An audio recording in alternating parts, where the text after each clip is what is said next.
In this episode of Fictional Hangover, we talk about not trusting magically appearing grilled cheese sandwiches, accessorizing crows, a very haunted, spooky, skull-shaped house, and our new phrase, "Nah, Fox," in our discussion of Unfamiliar Volume 2 by Haley Newsome. Nah, Fox.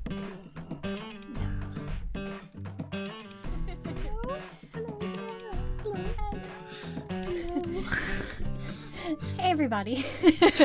Welcome to Fictional Hangover, a podcast about young adult and new adult and sometimes other books, series, authors, voice actors, and illustrators that is full of spoilers. I'm Amanda. Are you sure? I don't know what's happening right now. I'm Claire.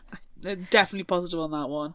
And today we're going to discuss Unfamiliar Volume 2 by Haley Newsome. Standard disclaimer.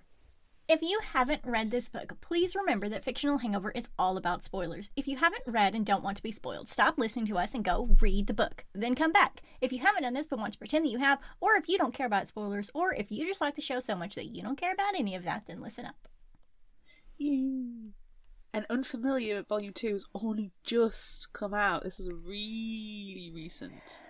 I know, normally we don't do that, but we gave it, how long? A month? If that, because in US terms, yeah, my pre-order copy is not coming until the back end of next week. Oh no! But it technically should be in time for the episodes. So we'll see. We'll see. Thank goodness for libraries. Indeed. Thank goodness for libraries for more reasons than just that one. Also because it's my job. And that's going to be my initial thought as well. Oh, thank goodness for libraries? That's right. Mine is just skip that ahead to that.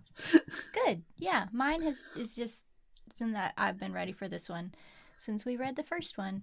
And It's probably a good thing that we skipped over background info and went straight to initial thoughts, because I scoured the internet for any interview or anything about this book, and I just kept getting a lot of like, oh my god, we should cancel Lavender Town, and I didn't want to read it anymore because I like Haley Newsome. She's very talented, and I don't want to read about people canceling her, so we're just gonna skip right over that. I can't stand stupid people.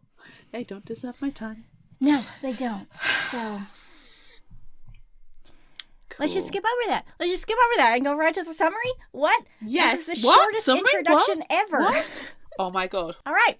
Sun is taking pictures of Babs at her quirky witch hat shaped house. And Babs is really good at this modeling crap. Sun, meanwhile, can barely stand to look at herself in the mirror. Babs is doing the photo shoot so Sun can sell the pictures to help pay for treatment, which will lift her eyeball on her head curse, and it will also mean that she doesn't have to work literally 1 million jobs. Please see episode 1 of this series for all the details about her millions of jobs. Photo shoot complete. They're off to sell them at the Fairy Council, who use beautiful things as currency. Sun is wary because she knows fairies are dangerous, but Babs reassures her that so long as they're not a bucket of unspoiled milk or a baby, they'll be fine. Anywho, they're at the gate. Together, Babs and Sun are transported to Fairy, and it's beautiful and filled with diverse creatures, one of whom may or may not be carrying a basket full of stolen babies. It's like my favourite panel. I love that panel. I lolled and ruffled, as the kids would say. Do they say that? I don't know. I'm an elder millennial. I don't know these things. When they get to the fairy market, a tall, thin stranger with a fox head wearing... Well, he is a fox, but it's mainly like he's bipedal and the fox's head is very transparent. Like, he's very interesting looking. Yes, he's definitely aristocratic. Yes. Also, he's wearing a tiny little crown. And he's the fairy lord. So... Anywho, he offers to buy all the pictures and hands over a big pile of cash. Ka-ching! The fairy lord then tries to trap Babs by offering her food, which is a huge no-no. We all know you do not accept food from the fair. No, do not do that. Babs turns him down, and Sun insists they are leaving. The fairy lord ups the ante and offers to clear Sun's nasty curse if she leaves Babs with him. Nah, dog. Really, it should be nah, fox. Nah, fox. Nah, fox. Nah, Sun fox. takes Babs's hand and they go back to the gate. Babs is stunned that Sun didn't take the fairy lord's offer to lift her curse and is convinced her siren powers are what is making Sun like her. They're not. That is 100% wrong. Sun doesn't believe her curse is worth anyone's life, and besides, Babs is spending all her time helping her. They both know what it's like to hate themselves and feel unlovable, and so they share a hug. When Sun pulls away, Babs gasps. Sun's curse is gone. She has 2 eyes, and they're in the regular eyeball place. Whoa. What? Meanwhile, Pinion is trying to get her flying magic to engage. It's in her blood. She should be able to leave her house by flying. Unfortunately, it doesn't work. But she'll get it next time. We have faith in you, Pinion. Pinion makes her way on foot to Planchet's very haunted, spooky, skull-shaped house with a basket of eggs for her friend. Planchet is delighted by the gift. Being a kitchen witch, Planchet can do ovomancy and pulls out a tray to crack a couple of eggs into. One egg is perfectly normal and means a companion or friend. The second one, however, Planchet doesn't say what it means, but the fact that she has a shaken look on her face, the yolk looks like a skull, and that she instantly makes some friend protection for Tata says a lot. Meanwhile, a ghost crawls out of the mirror behind her. It is the very haunted skull-shaped house. In the woods, Sun isn't sure how to feel now that her curse is lifted and has her hood pulled up, hiding herself. Was that all she needed to do to break the curse? Like, stop hating herself? That's hard to do. Oh, that's hard to do. That is an epic impossible quest. Suddenly, Babs gets an SOS text from Planchet, so they head to her very haunted skull-shaped house, only to find Planchet and Pinion cowering on Planchet's bed, confronted by a crying ghost bride they can't understand. The ghost bride sees Babs and possesses her and tells them she can't speak in her spectral form. Sun points out that she could have easily used a Ouija board. The ghost bride explains she wants her lost wedding planner back. She tells them it's in the woods and that she'll leave Babs with the memory of exactly where it is before leaving Babs's body. Guess they know what they're doing tomorrow. Yay, plans! The next morning, Pinion has packed camping gear, and Planchet has packed a month's worth of snacks. So the foursome set out to the deep forest. Babs, with a new hairstyle, flies on a flower broom. Sun is on a push broom. Planchet is on a traditional witch broom, and Pinion is being carried by birds. I love all of this. Oh, also, we just need to ignore the fact that there's a warning sign that says the deep forest is profoundly evil and only for experienced magic users. It's fine. It'll be fine. It'll be fine. It's fine. It's not long into their trip when Planchet suggests they stop for a picnic, and as they're setting up, Sun is forced to reveal her new old face, and that she's not exactly sure how the curse was lifted. Meanwhile, everything Babs is trying to eat decays. Planchet thinks it's her, and that she's the worst kitchen witch ever. But it's only the food that Babs tries to eat that's going bad. She must be cursed. Gasp! It's a curse. Flashback time. Sun remembers when she was being tutored and was taught that a witch must protect in order to avoid becoming a victim of a curse. Their full name, their body, like hair and stuff, and images of themselves, like photographs. Oops.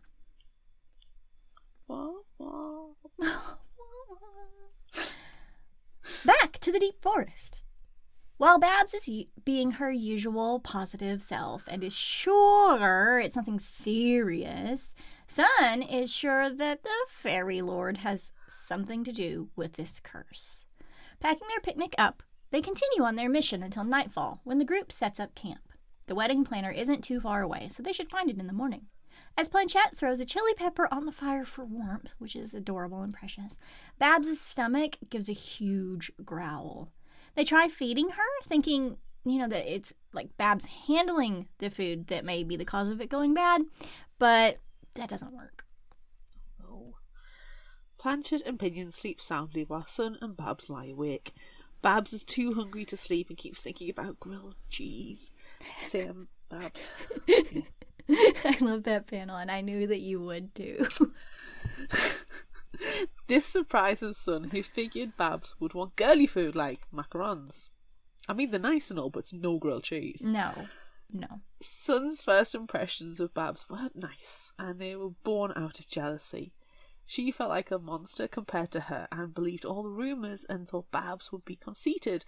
But really, Sun likes Babs a lot. A lot. Suddenly, a grilled cheese sandwich appears. Yes, with a letter. Ooh. I don't think we should trust that grilled cheese. But it's grilled cheese. I don't think we can trust a magically appearing grilled cheese sandwich. That's true. Don't trust magically appearing grilled cheese sandwiches. Well, Babs is excited to see it, and she can actually touch this food. Sun, meanwhile, opens the letter. It's from the Fairy Lord, and it's in a fairy circle made from mushrooms. So Sun tells Babs she can't eat it. She sends her to bed, promising she'll figure something out. I'll get you that grilled cheese sandwich. Oh my god. While Babs sleeps, Sun goes back to Fairy to confront the Fairy Lord. She throws all the money the Lord gave them for Babs' photographs and demands the pictures back. The Lord wants all the payment back, including Sun's face. Sun is destroyed. She didn't know why the curse had lifted, but she had hope. The Lord is a generous fae and will leave Sun curse-free if she brings Babs to him. Nah, Fox. Nah, not gonna happen. Sun refuses. The Lord sees how it is. Sun is in love with her. The Fairy Lord puts his hand over Sun's face and throws Babs' pictures at her as she kneels on the ground, crying. Oh. Nah, Fox. Nah, Fox. Nah. Back in the deep forest, Planchette, Pinion and Babs are all enjoying breakfast. Babs is so relieved to be cured. When they check on Sun and see she's gone, they find a note saying she had to head off to her job at the Hex Mart. The three of them finish the mission and find the lost wedding planner. By a floating lake, Babs digs into the ground and locates the wedding planner, thanks to the ghost bride's memories in her head. Taking a quick flick through, Babs notes a creepy tall figure behind the bride and groom in one picture. Together, they hurry out of the deep forest, Planchette and Pinion to the very haunted skull-shaped house, Babs to visit Sun at the Hex Mart. Winston, Planchette's familiar, comes running into her arms, screaming that she left him there to die! I love Winston.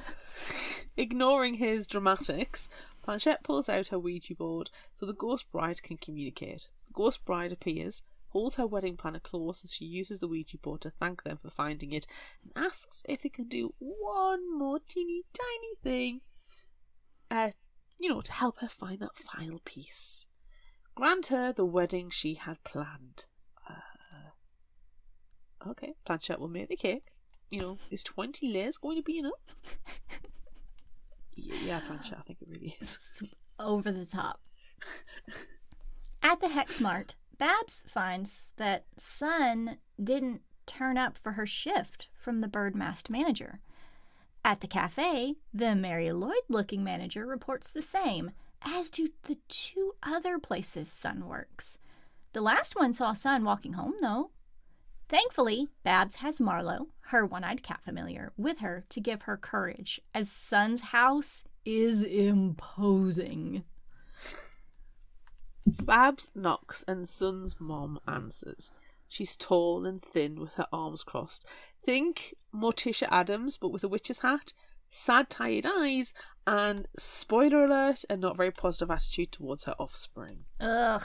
Yeah. Ugh. Yeah. Babs is invited in and directed to Sun's room while being offered some backward compliments about her being a siren and her father's incarceration, and how she wishes Sun would dress so cute. Babs defends her friend before continuing up the stairs, only for Sun to tell her to go away. Inside her room, Sun is surrounded by the twisted vines of her misery. Her curse is back. Those panels are so sad. Most of Sun's panels, when she's thinking about her appearance, are just full of these horrible, black, twisted, curling... It's just like her little face is anxiety. scribbled out. Uh-huh. And it's so relatable and so sad. Yeah. Back at the very haunted skull-shaped house, Pinion can't help but feel they're forgetting something. Babs starts to leave Sun's house, but Sun's terrible mocking mother gives her the determination to turn around and go back to Sun and fight her way through the twisted misery surrounding Sun that seems to grow thicker and thicker.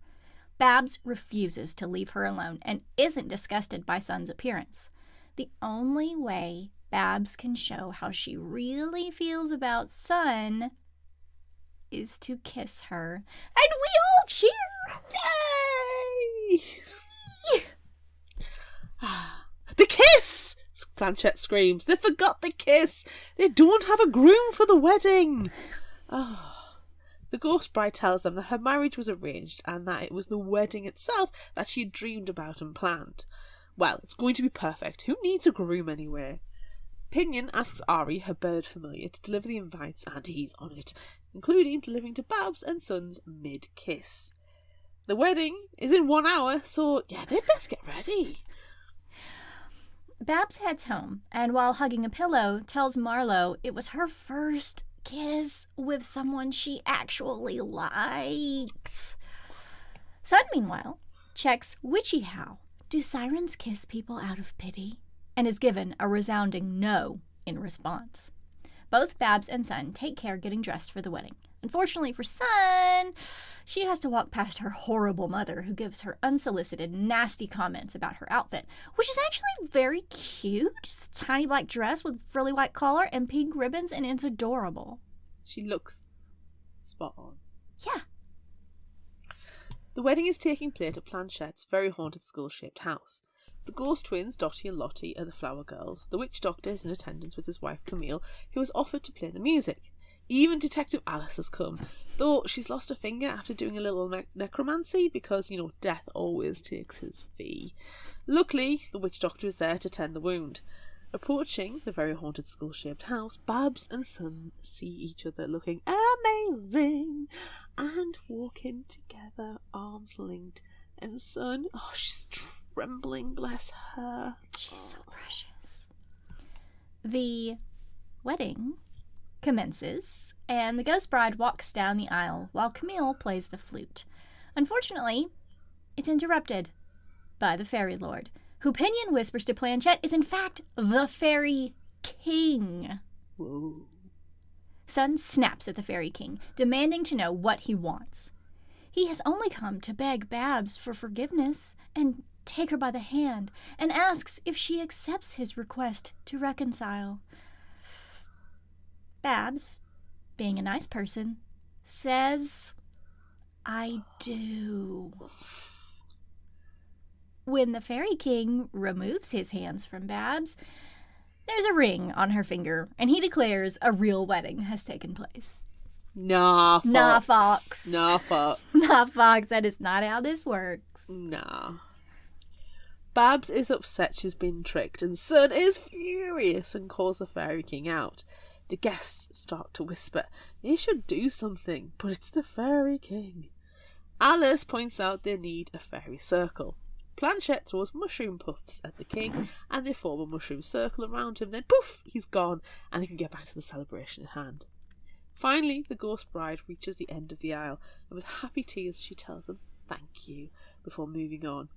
Alice tells Planchette she was very brave to stand up to the Fairy King, but they should consider witness protection. Yeah. After the wedding, Sun and Babs go to the witch doctor's office to get the ring removed. Luckily, he's able to pop it off, gives Babs a lollipop, and lets her know she should not be cursed. However, he warns that the king will be a thorn in their side. As they leave, the witch doctor informs Sun she's overdue for her annual physical. Dang it! Babs just waits outside. Back at the very haunted skull-shaped house, Planchette is tidying up after the festivities and notices a lot of tissues. Dottie and Lottie tell her there is a new ghost. Winston demands action, claiming they can't unhaunt the house if they keep getting refills. Planchette plans on making tea and talking to the new ghost. As they chat, the ghost not knowing anything about the hows and whys, Alice bursts through the door. She's made a breakthrough in Lucy's case, and she needs to interview the ghosts of the very haunted skull-shaped house.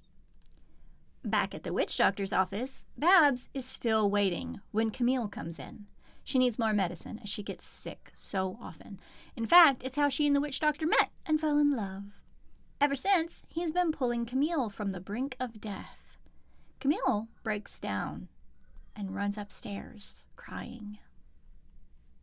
Alice shows Planchette her murder board and the connections she's made. I love a murder board. You do love a murder board. The ghosts of the very haunted skull-shaped house are likely the victims of the same culprit. Every 20 years, 3 new ghosts manifest because someone is stealing lives and has been doing so for over 100 years. It must be the Fairy King! Gasp! Alice wants Planchette to come with her to Fairy and extract a confession.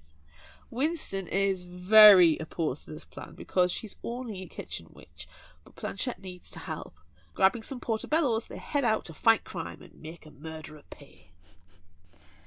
Babs is still waiting for Sun's physical to end.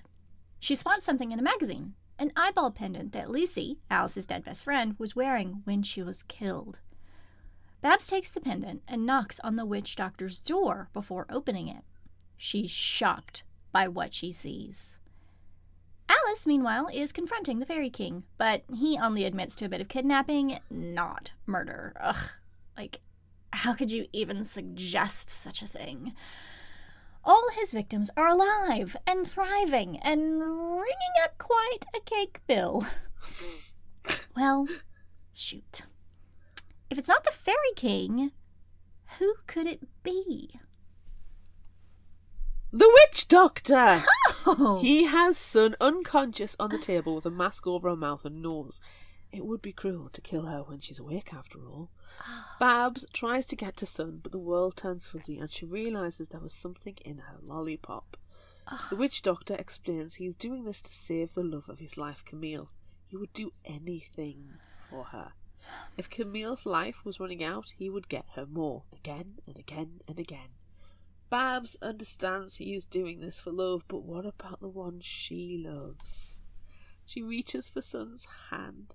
They deserve a chance to be happy too. Alice kicks the witch doctor's door in and walks in with Planchette. Alice is angry that she never saw it before. It could only have been the witch doctor, and you better believe she's called an authority for help. Death. Oh! With a poof, a dog holding a scythe in his mouth appears. With a lisp, Death accuses the witch doctor of the crime of violating the laws of nature.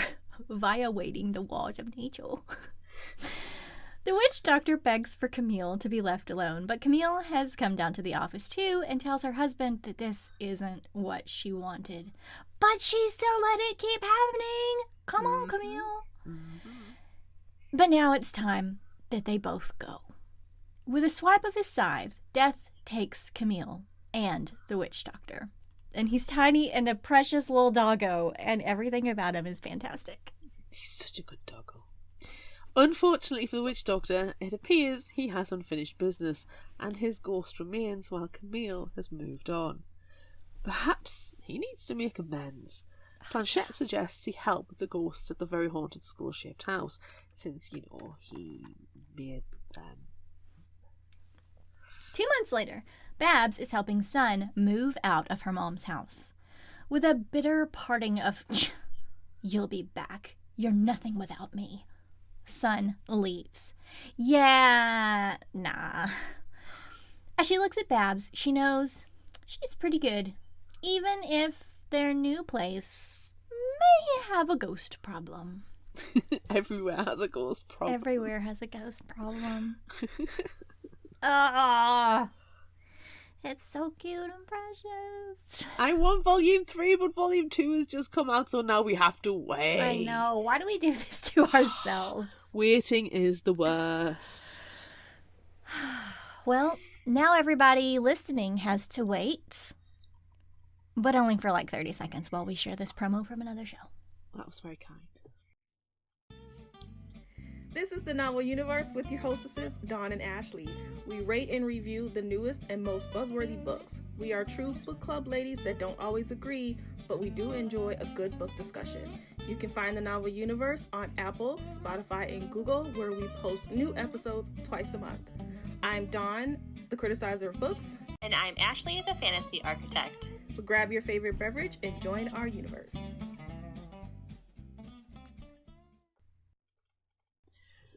I love this book. I love this series. Yeah, it's precious. It is. It's very precious, but also creepy at the same time. Yes. So, like, I love it. All the emotions came out in this one. Oh, poor Sun. Poor Sun. Her mom is the worst. Oh my god, I hate her. She's the worst. I hated her. Yeah, instead of favorite character, can we do least favorite character this time? Ugh. Yeah, Sun's mom. She 100%. was the worst. She's worse than the witch doctor, and the witch doctor's a murderer. Yeah, but like, he's really cute. I like his illustrations, so I like him a little bit. He did do it for love, so I suppose. He did. Still not right, though. No, it's not. Condoning his actions. No. You don't treat people the way she does. And, No. Don't be a garbage person, and Sun's mom's a garbage person. She is. I really loved that this one was a lot about Sun, because as we learned from the last episode, I'm pretty sure Sun was my favorite character, although I can't remember, and I did not go back to double check. But I love Sun. I've dressed up as Sun, so I was glad that she was a lot of the focus of this one.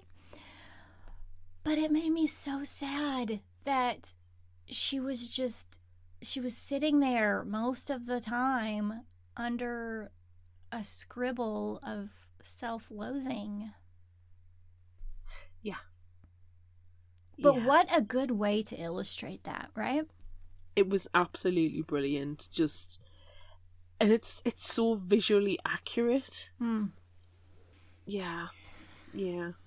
It's difficult to convey in like a audio format what something visually, how much it stood out, but it really did. It conveyed anxiety over it, the stress over it, the self-loathing, the fact that she can't look at herself and she doesn't want to look at herself. Yeah. She doesn't want to acknowledge her face, so it's just scribbled out, and she struggles so much with her face when she has the two eyes, like the quote-unquote regular face. Yeah. She struggles with that as well, and she hides it straight away in the hood. I like, though, that she has the hood on and she has the strings pulled really tight, but like you can still see that she's got a regular face under there. It reminded me of is it Kenny from South Park? Oh, yeah. Yeah. So yeah, it was so heart-wrenching, but it was wonderful to see Babs standing up to Sun's mom. Yes. And showing Sun that she doesn't care if she's got one eye on top of her head or two eyes in the regular place. You know, Babs is just... She's just a genuinely nice person. Yeah. And she just wants to be there for her friend / friend she wants more from. Yes. I But really appreciate that. it's very clear that they both want the same thing. Yes. And then they move in together. Oh, no. But Sun doesn't know how to, make that move. So Babs has to do pretty much all the work in that regard. But then that makes it worse because she's a siren. And so you think, oh no, she's a siren. She's just doing all this stuff because she's a siren. But no. She checked the internet. She checked Witchy Internet. And Witchy Internet gave her a single one-syllable answer, no. No. Just because she's a siren does not mean she's going to do that. No. And, you know, just because you can't love yourself doesn't mean other people can't love yourself. But Right. it's obviously easier. You know, as RuPaul says, if you can't love yourself, how is somebody else going to love you? But Right. sometimes I think, you know, people need to be shown that they are lovable. Mm-hmm. Oh, it's lovely. And Babs did it the only way she knows how. With a great big smooch. Yay! So watching. Yes. That was precious. Yes. You know what else is precious? Death. Oh my god.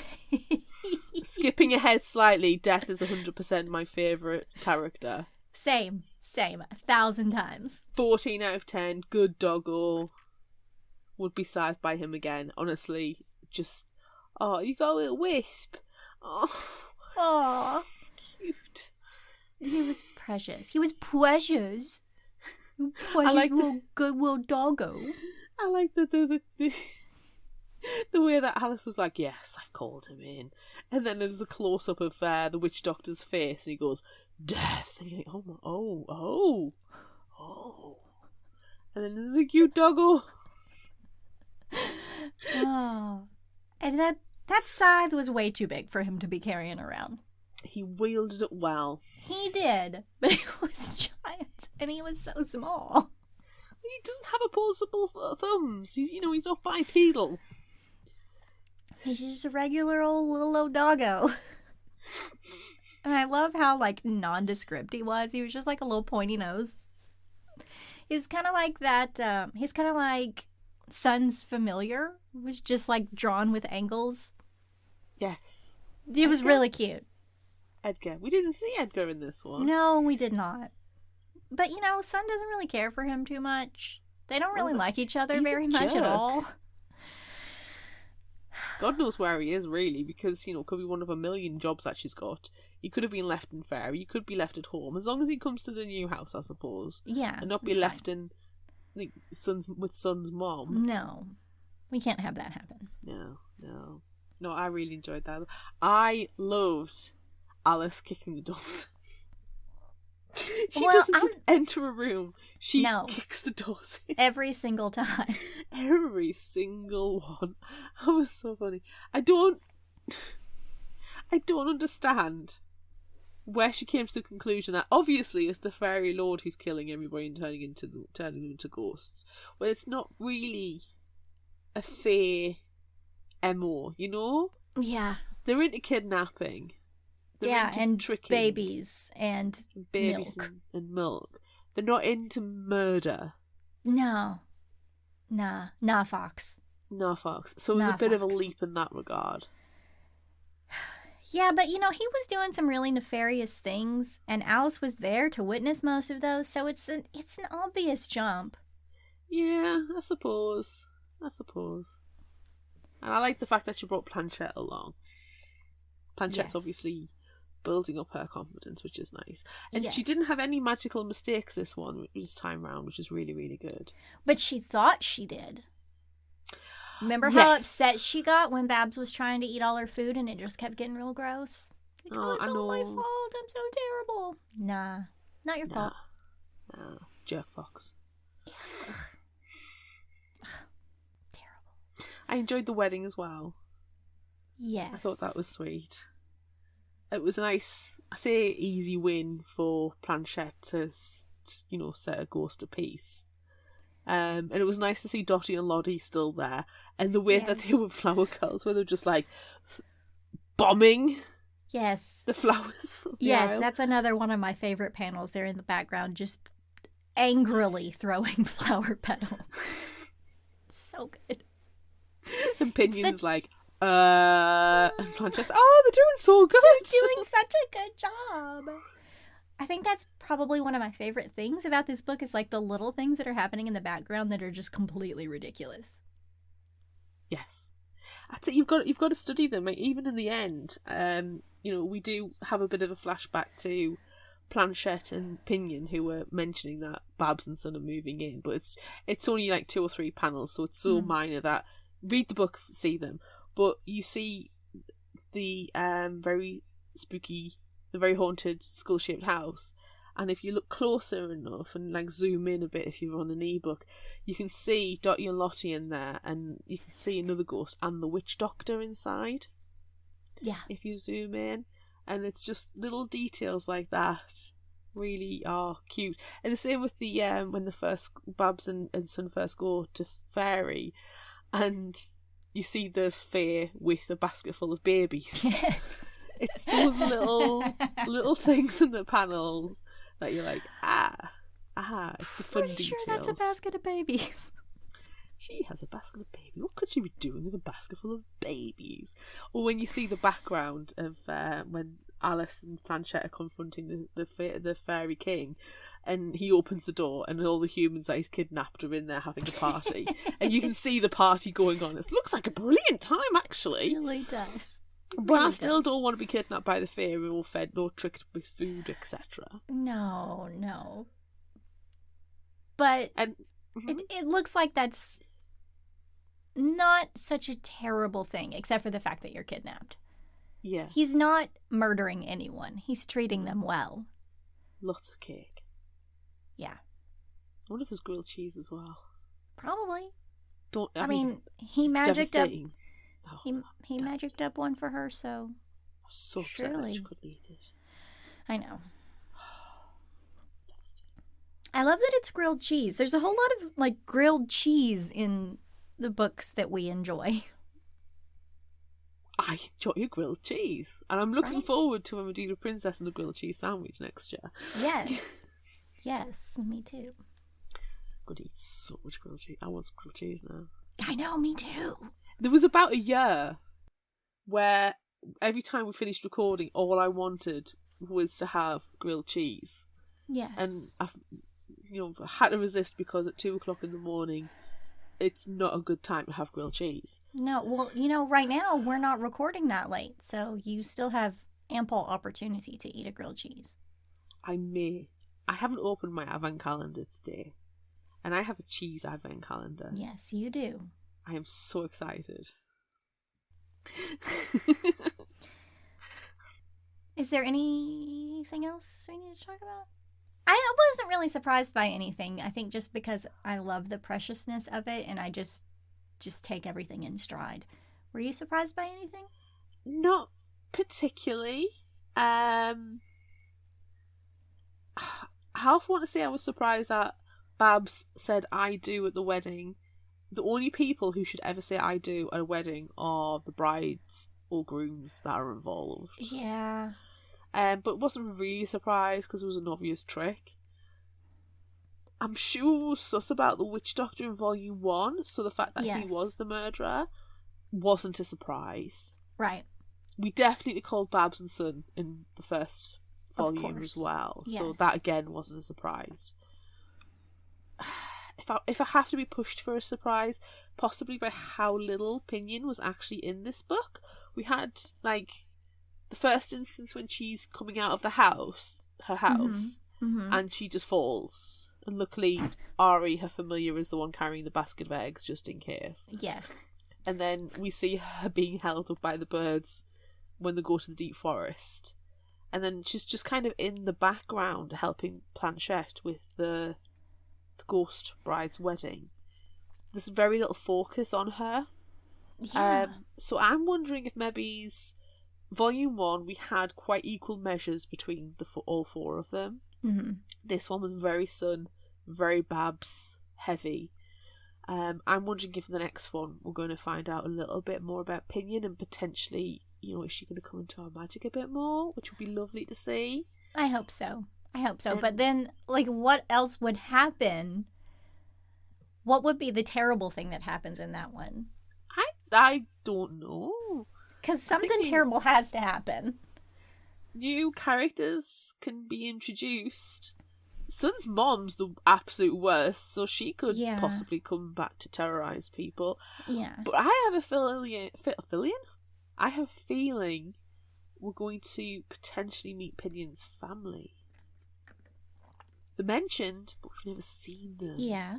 So there's a potential there that if the story is more Pinion focused, we're going to have her family. Yeah. And that, difficult relationship that she has with them because she's not as magically adept as they are. Yeah. So there's a whole world of possibilities. We've met so few of the characters, so few of the players. I hope Alice is in a bit more as well. But now that she solved Lucy's murder, I don't know. She might be ready to finally let death call in all the deaths. Well, then she would be with Lucy again then. She would be, which would be nice. But that would also be sad. Can she also show up as a ghost just for funsies? Not that she has any unfinished business, but just pops in for a visit. Yeah. Yeah, I'm fine with that. Yeah, okay, I like that. That was very long-winded of me to say. There's not really any surprises, but I'm trying to formulate some guesses for the future volumes. Sure. Which I'm very much looking forward to. Yes, same.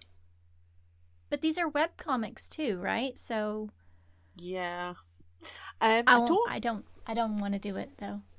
No, I think the only webcomic I purchased the physical copy of is but also read the webcomic version of is Lore Olympus. And that's because the webcomic is so far ahead of the publication that I can enjoy both at the same time. Yeah. I possibly could with you. There's like Heartstopper and Unfamiliar and what was the one we just covered recently? It's gone completely out of my head. Possibly we've done WizKit, we've done October Faction. I don't think WizKit is. Mish the Bad Demon, maybe. Oh, yeah, we follow that author on Instagram, and she's always putting out new stuff and making announcements. Hey, check this out! Oh, come and see. So, yeah, I think that's probably the one you're thinking of. That might be another one. We've done so many really nice comics, but I don't necessarily need to read them on the web, which that's just me, I like reading the publications. Same. Even though most of the time when I read them, it's through the library app, so I'm still reading it on my phone. I don't know. But you kind of get that sense of completion because you've got the whole story all at once rather than being fed episodically. Yeah. Which, with the epicness of Lore Olympus I'm fine with, but with other ones, I don't mind it being dialed back. Yeah. And as long as in my opinion, as long as the authors / illustrators get the recommendation or the credit for it, if it's a purchase or the webcomic subscription or the library loan, I'm fine with that. Yeah. Should we move on to Would You Rather? Yes. Pew pew pew. Pew pew pew. Pew pew. We asked on social media, would you rather communicate with a spirit using a Ouija board or your friend being possessed by them? We had loads of votes, but not very many comments, and I believe it's because the two things that people don't like. A lot of people are opposed to a Ouija board, mm-hmm. and not many people are going to want to admit that they want the friends being possessed. Yeah. So there's not that many comments, but we did have some votes. And on Facebook, the Ouija board won by 71%. On Instagram, the Ouija board won by 57%. That's close. And on TikTok, the Ouija board won by 67%. Brie on Facebook said, I wouldn't want to put my friend on the spot by asking them to surrender control of their body to a strange ghost. Direct communication is worth the wait. Smiley.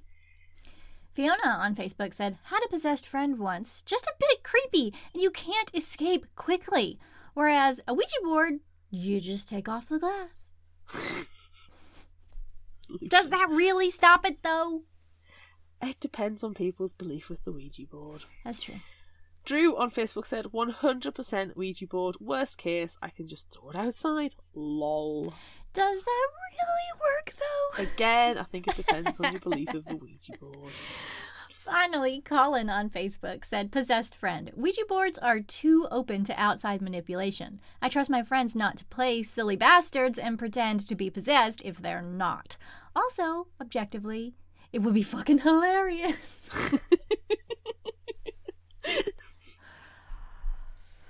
Have you ever done a Ouija board? No! I have. I did one a couple of weeks ago when I went on that ghost hunt. And honestly, like, there was me and my friends, 2 friends, and then there was 2 other people, and it was a huge Ouija board, like the size of a tabletop. Mm-hmm. And we had our fingers on the glass, and you start with your finger down, but then you turn it so it's only your nail touching. And they turned all the lights off because apparently the ghosts only liked it in the pitch dark. Sure. And it was moving around, you know, doing the whole thing. But then they got a torch out so we could at least see the number, like what it was spelling out. And magically, the glass came over to the side of the table, the Ouija board where me and my friend and my 2 friends were. And the other 2 couldn't reach it anymore. And it completely stopped. I wonder why. You should have made it spell out offensive things after that. Well, I was barely touching it, like literally the lightest of light touch with my fingernail. And, you know, that would have meant standing up to be able to reach, because I couldn't spell. And then it would have been...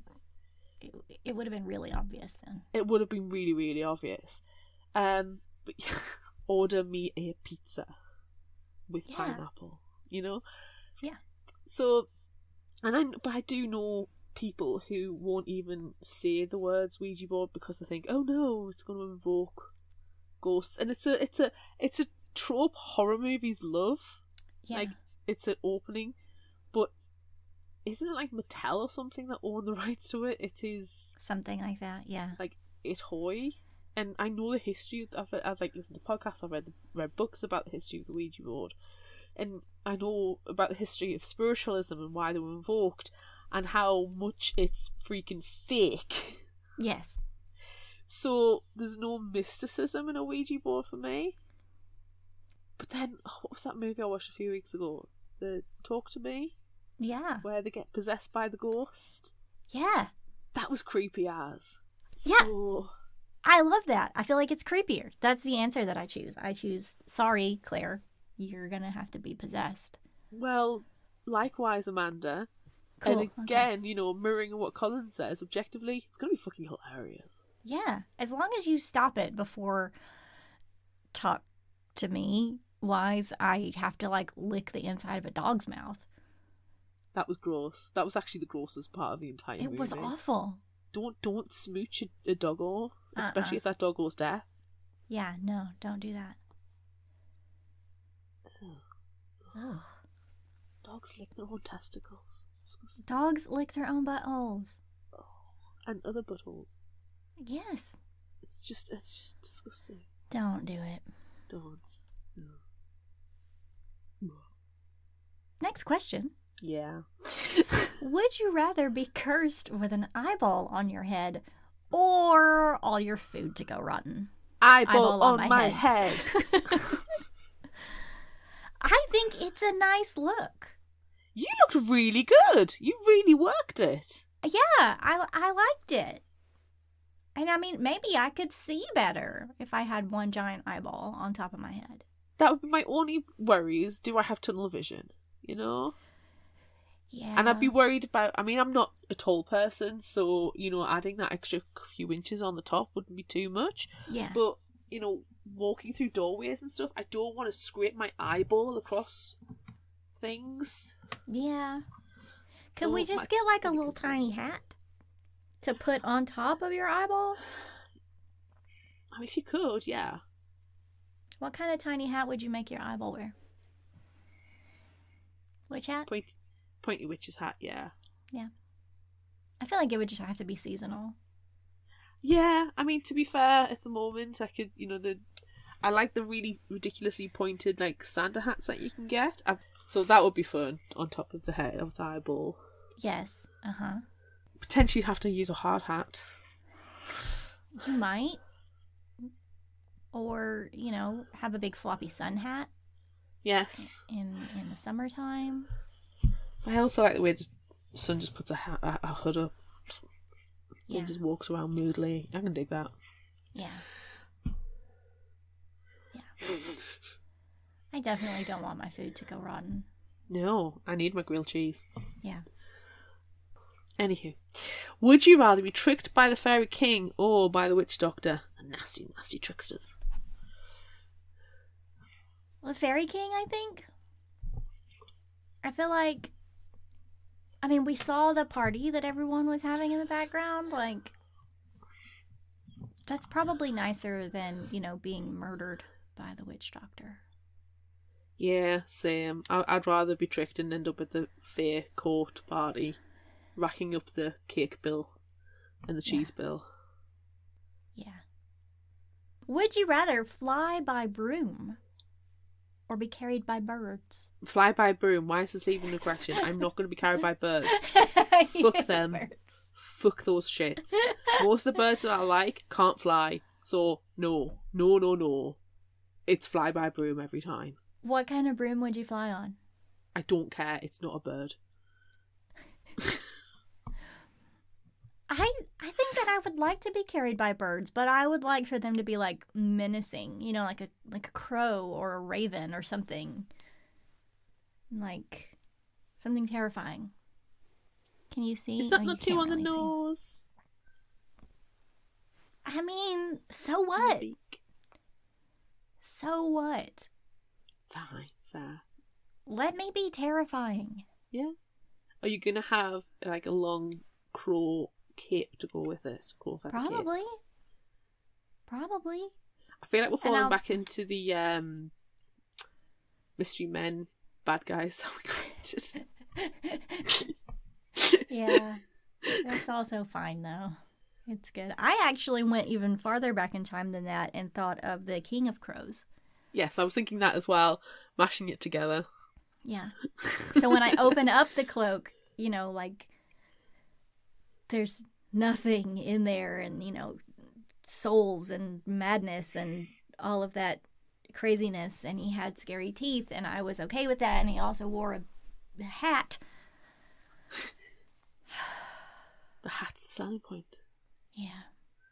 I just need to know what kind of broom you're going to fly on. I think like a push broom normally, but then, you know, I might have my traditional witch's broom for special occasions and, you know, seasonal. Yeah. Actually, you know what? No, I'm going to say a traditional witch's broom, but I saw a reel on Instagram around about Halloween time where there's this place in Salem I desperately want to go to, and you go and make the brooms and have all these like accessories and different types of woods and strings and dried flowers and all this beautiful stuff. And I wish I could remember what it was called because I give them a shout out, but I can't, so I'm sorry. And it was absolutely fantastic. So actually, no, I'm going to have a traditional witch's broom, but I'm going to have like varieties of them. Sure. Yeah. Seasonal varieties. Yeah. I think that's great. Can I also have seasonal birds? Yes. If the seasonal birds like crows, where they have like a little Santa hat at Christmas. Oh, okay. You know, a little scarf. So it's not. So it's not just a different bird based on the season. It's crows. It's my crows wearing tiny accessories, which is infinitely better. I mean, you could if you want like robins during Christmas and crows during Halloween and I don't know,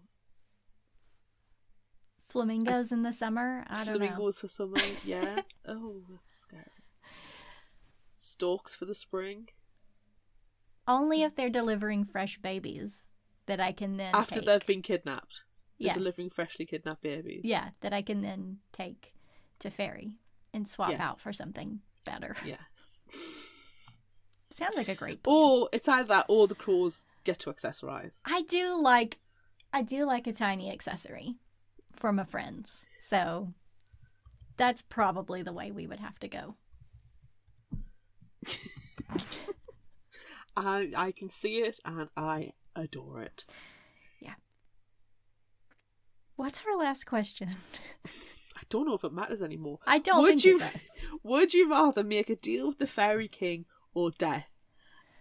100% death. Death is a good doggo. I think it's less tricksy. Yeah. And, I mean, Alice seems to be doing okay with her, like, necromancy that she's doing, right? I mean, Because obviously she's paying death back. just a little With a necromancer finger, lost like- a finger. Yeah. She's lost more than a finger. There's organs and eyeballs. She looked like Mad Eye Moody. I can imagine Death as his little doggo is just like chewing on stuff like dogs do and, waving things around in his mouth. But it's, fingers and like an arm. Where did you get the femur? I got it from a deal. I made a deal, fair and square. Yeah, I think as precious as that would be, feeding Death a femur, I think it would probably be easier to make a deal with the Fairy King because you can probably figure out a way to trick him and get out of the deal if you needed to. You just have to be smart. Yeah. I think it probably all comes down to the fact that what is the deal at the end of the day. Yeah, you're and who's probably going to right. fulfill that best. But I think also you've got to consider the consequences that if you renege on the deal, don't fulfill it, what's going to be the consequences? Yeah. It's probably not going to be good either way. No. Yeah. Fairy King's an asshole, though. Death is death. You know what your deal is. Yeah. Fairy King's an asshole.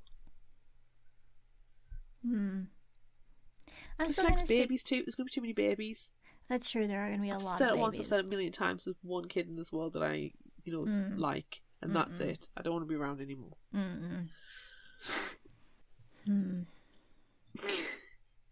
Yeah, that might have just turned my decision Stomach? over. Yes. Yeah, Your too many face looks like babies. you've been sucking on lemons. Too many babies. Let's give Death a femur. Too many babies spoil the deal. Let's give Death a femur. Yes. Yes. Is that going to be our episode quote this time? It's not a quote from the book. It's a quote from ourselves. Yeah, I'm quickly writing it down while I can even remember remotely.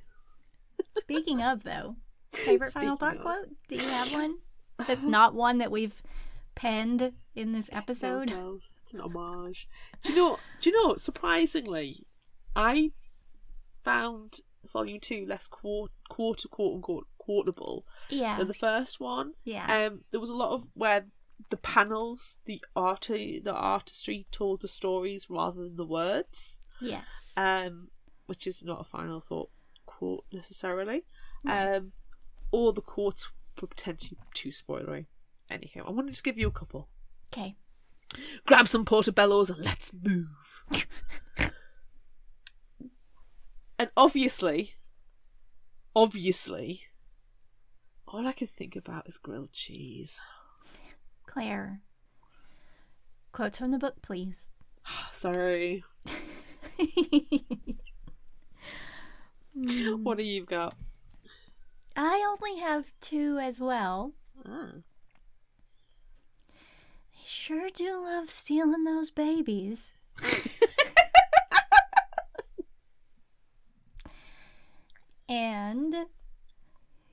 have violated the laws of nature. Prepare to be punished severely. Oh, Death, I love you.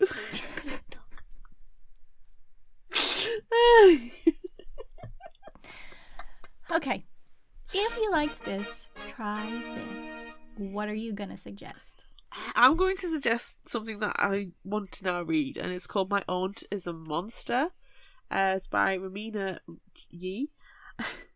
And the first line is what sold it to me. Curses, adventures, and drama. Oh my! Sounds great. The cover's really good as well. Sophia might not be able to see the world, but that doesn't mean she can't experience it to the fullest as she finds herself on her very first adventure. This is a contemporary fantasy middle-aged graphic novel, and it's about discovering what you are truly capable of. Sophia thought that being blind meant she would only get to go on adventures through her audiobooks. Hey, there is nothing wrong with that. That is amazing. Exactly. This all changes when she goes to live with a distant and mysterious aunt, Lord Whimsy, who takes Sophia on the journey of a lifetime. While the reclusive Lord Whimsy stops an old rival from uncovering the truth behind her disappearance, Sophia experiences parts of the world she only dreamed about. But when an unlikely group of chaotic agents comes after Whimsy, Sophia is forced to confront the adventure head-on. For the first time in her life, Sophia is the hero of her own story and must do what she can to save the day, and maybe find some friends along the way. I love the sound of it being a found family, the whimsy, the fact that she loves her audiobooks, but I also like the representation of a character who's blind. Yeah. And on the front cover you see Sophia, but you also see the aunt who has like a wolf's face. It's very Red Riding Hood, wolf and grandma's clothing, but they're much more gentlemanly, aristocratically dressed. I love it. So it sounds like it could be a lot of fun. Yeah, it does. What do you got? I am going to suggest one that I read in one sitting last night after finding the title and seeing the cover. It's called Pocket Peaches by Dora Wang. It is available on Hoopla, should you have a library card. Peaches and her pals, Mango and Poggy, all live in a cozy town called Pocketon. When a new cat, Taro, moves in, Peaches is on a mission to befriend her. The only thing is, Taro loves all things spooky, and Peaches does not. Can Peaches find a way to become friends despite their differences? And it's amazing. It's tiny and precious. They're like tiny little bunnies and little cats and little doggos. It's super cute. And it's like 80 pages long. It's so quick and it's just precious. And they make popcorn and they watch scary movies and they have slumber parties and it's adorable. Well, I've just borrowed that and I think that's probably a guarantee it's going to appear on a future episode. It's so cute. Yeah, I'm going to read that after we finish recording. Yes, yeah, you should. That's adorable. I'm stunned in its adorability, and I just want to sit and read it. So yeah, can you give me the new Ninja Spotlight while I kind of like start the book? Yes.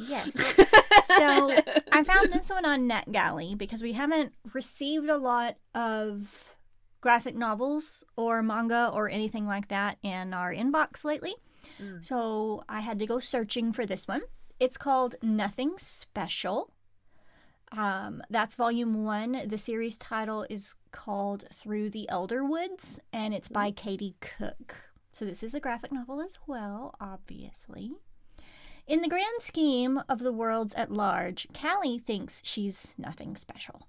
Sure, she's friends with the ghost of a radish, and her dad owns a magical antique shop, but she spent her life in the human world. Her dad won't let her join him on his collection trips in the magical realm for her own protection.